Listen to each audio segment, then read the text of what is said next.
You just caught me capturing field recordings. I was doing this for sound design for one of our songs. Anyway, if you stick around, I'll show you how I did this and how I implemented it into our song Vanity Fair, along with some other crazy techniques. Stick around.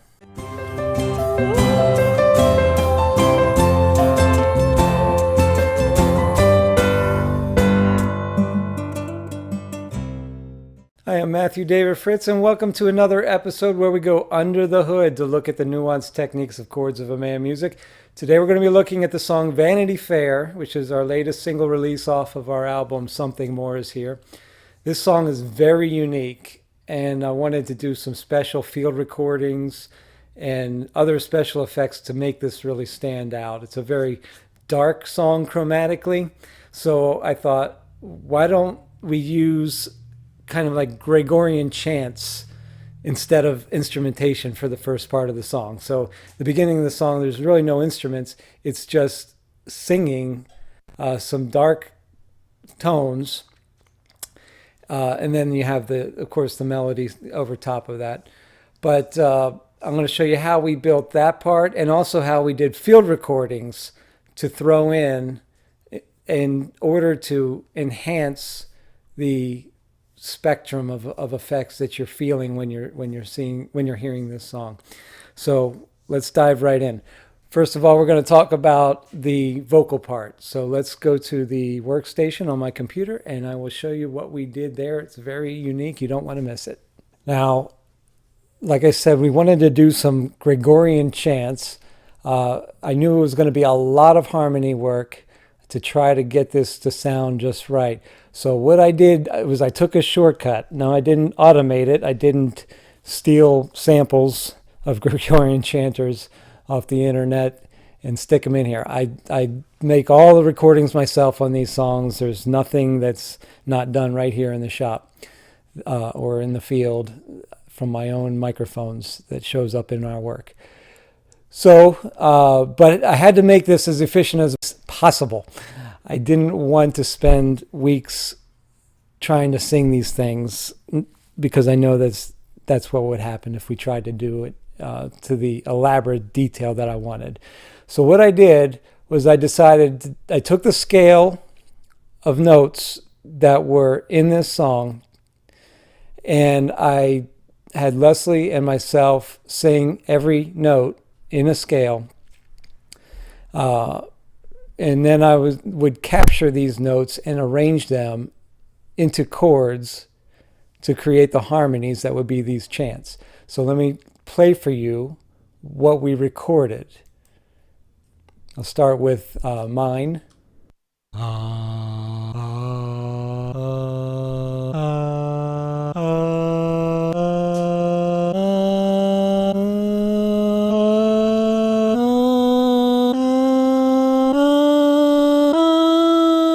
Okay, that was all the parts that I had to do, and then this was Leslie's part. Same notes, just go up the scale that we chose, and there was some accidental notes in there too. It's not just a straight Aeolian scale.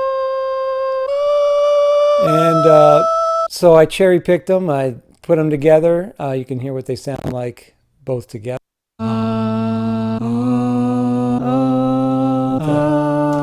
So based on those, I selected the notes that I thought would work to make a chant-like harmonic chord, and this is what it sounds like.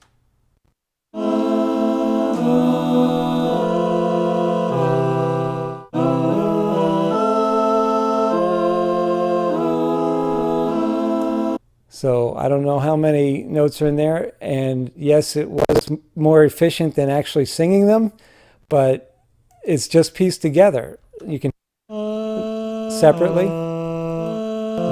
add a second one. So I guess I did 2 males and 2 females. So I got a 4-part harmony.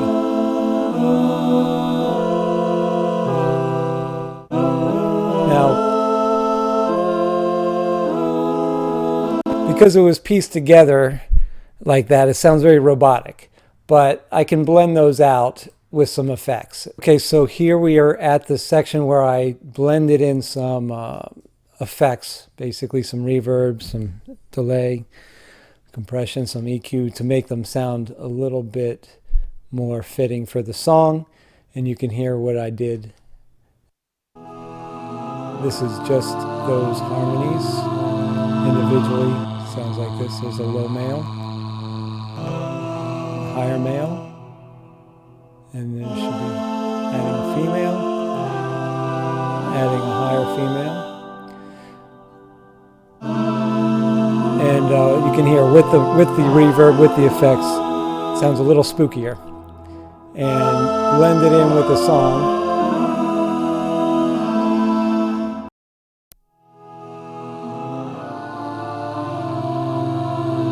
Vanity, says the preacher, I set my heart to be a seeker. So there you have a taste of the chant-like harmonies. And that goes on throughout the whole song, believe it or not. I did add instruments eventually. There's a bass that comes in and some other things, but those persist throughout the song at various points. So part of the song talks about liquid myrrh dripping from the narrator's fingers. This is a verse in Song of Songs.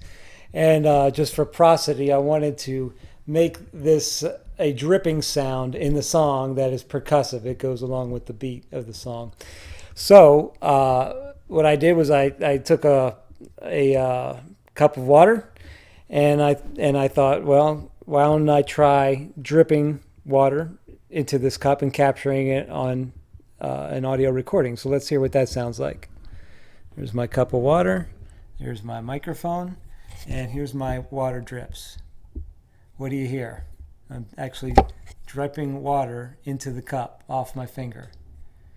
So although it sounds good in the song, as far as a verse, it doesn't work in actuality. You can't hear anything.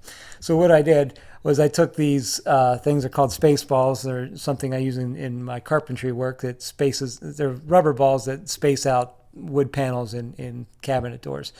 Anyway, took them, put the microphone pointed toward the water, dropped them in. Oop, and if you drop it just right, which I'm not doing, or curving, eventually you get it so that they make a very clear dripping sound. So hopefully you can hear that. There you go, that wasn't too bad. So back to the workstation. Here you're looking at my screen where I inserted the drips into the track. And I will play those for you as I recorded them and inserted them without any effects.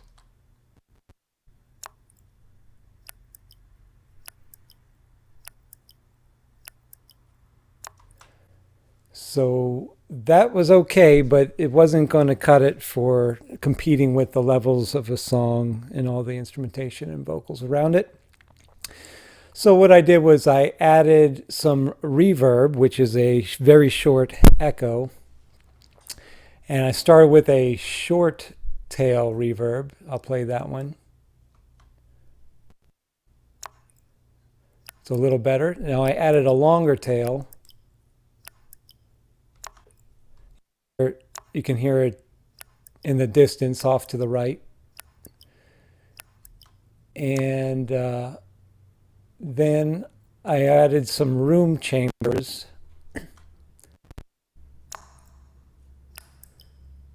Now you can really hear like it's in a cathedral or something. So that'll stand out more. And when I play it in the context of the song, you will hear how it blends in very well. From my fingers, sweetly killing my... Okay, it's subtle, but it's there and I like it. So another part of this song lyrically deals with the vanity of the pleasures of life. And I'll just play you the part that talks about that in its lyric. In my heart I said In my heart I said in measure, taste enjoyment, test our pleasure. Taste enjoyment, test out pleasure. That's what Solomon said. And so when that comes in, I thought, wow, it would be nice to have something to, like, illustrate the vanity of the pleasures of this life. So I had some field recordings for another song where I went out to the park and I just sat there with a microphone, and as families walked by the park bench, they didn't know I was capturing recordings, but they just carried on with their kids and played in the water and in the woods, and I got some really neat sound recordings out of that. So there was one part where a mother was taking pictures of her daughter, and she told her to smile for the camera. And when I heard that in context of the song, I thought, wow, what a great example of the vanity of pleasures. Here she's expecting her child to be happy and smiling, but she still has to say smile. So I captured that, and you can hear it right here. You want help down? I thought that's great. If you have to tell someone to smile, it must be some element of vanity in there, because if you're not smiling, then it's not a real smile. If you have to be told to smile. Anyway, I put it in the song. I thought it sounded really cool there, and I'll let you hear that in context. Taste enjoyment, test our pleasure. All the works my hands could. Well, I hope you enjoyed that episode. Stay tuned. Next time we'll take you under the hood again to show you some more field recording techniques that we use in our music. So we'll see you next time.